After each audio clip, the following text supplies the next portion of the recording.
നിങ്ങളുടെ പാള പ്ലേറ്റും പേപ്പർ പ്ലേറ്റ് വാഴല അതൊക്കെ നമ്മൾ എല്ലാം കണ്ടു. ഇനി നിങ്ങളുടെ എന്തൊക്കെ മെഷീനറി അതെ, ഇനി നമ്മൾ ചെയ്യുന്നത് ഇതുപോലെ പേപ്പർ ബാഗ്, പേപ്പർ ബാഗ് അതിന് നല്ല ഭംഗിയുണ്ടല്ലേ. ജ്വല്ലറി ടൈപ്പ്, ടെക്സ്റ്റൈൽ, മൊബൈൽ കടക്കൊക്കെ ഇതുപോലെ ക്വാളിറ്റി ബാഗ് നമുക്ക് ചെയ്യാൻ പറ്റും. അതേപോലെ ഇതേപോലത്തെ പ്രിന്റ് ചെയ്തും പ്രിന്റും ചെയ്യും. അതിന് സ്ക്രീൻ പ്രിന്റിംഗ് പറയും. അത് നമ്മൾ ഇവിടെ ചെയ്തു കൊടുക്കുന്നുണ്ട്. ഇതിന്റെ എല്ലാം മെറ്റീരിയൽ, ഇതുപോലെ മാർക്കറ്റിംഗ്, ഇതുപോലെ പ്രിന്റിംഗ് എല്ലാം പഠിപ്പിച്ചത്. ഇവിടെ വരുന്ന ഒരാൾക്ക് ഒരു സ്റ്റുഡന്റ് നമ്മൾ വന്നിട്ടുണ്ട്, മലപ്പുറം ജില്ലയിൽ നിന്ന് വന്ന് പഠിച്ചുകൊണ്ടിരിക്കും. അപ്പൊ രാവിലെ വന്ന വൈകുന്നേരം ആകുമ്പോഴേക്കും നിങ്ങൾക്ക് പേപ്പർ ബാഗ് പഠിക്കാം, പ്രിന്റിംഗ് പഠിക്കാം, മാർക്കറ്റിംഗ് പഠിക്കാം, ഇതിനെങ്ങനെ എക്സ്പോർട്ട് ചെയ്യാം എന്നുള്ള എല്ലാ കാര്യങ്ങളും. അപ്പൊ അതായത് പേപ്പർ ബാഗ് എന്ന് പറയുമ്പോൾ ഇത് മെഷീനാണ് അല്ലെങ്കിൽ മാനുവൽ ആണ്? അല്ല, ഇത് 50% മെഷീൻ, 50% മാനുവൽ.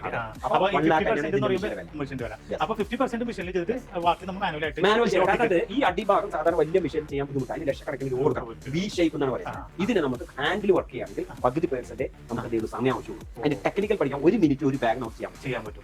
ഈ ബാഗിന്റെ പ്രോഫിറ്റ് പറഞ്ഞിട്ട് 500 ബാഗ് ഒരു ദിവസം ചെയ്യുകയാണെങ്കിൽ 3 രൂപയാണ് നമുക്ക് ലാഭമെങ്കിൽ 1500 വരെ നമുക്ക് 30% ലാഭം. അതെങ്ങനെയാണ് നിങ്ങൾ പഠിക്കണേ ഇവിടെ വന്നാൽ മതി.